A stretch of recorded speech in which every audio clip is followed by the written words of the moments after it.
প্রশাসনের বইটা খোঁজ নেন।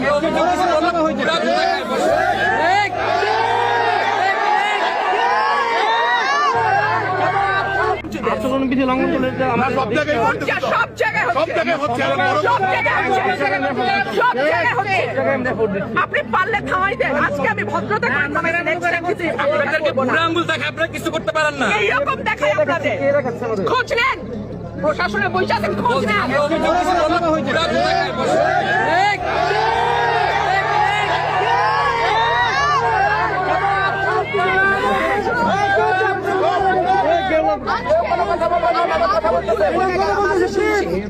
ভবিষ্যতে শুনবো না। আর আমার এখান থেকে বাইরে হতে পারবেন না। আমি যদি না বলি এখান থেকে বাইরে হতে পারবেন না স্যার, মাথায় রাখেন। শেখ হাসিনার সময় আপনারা যাদের কথা এখন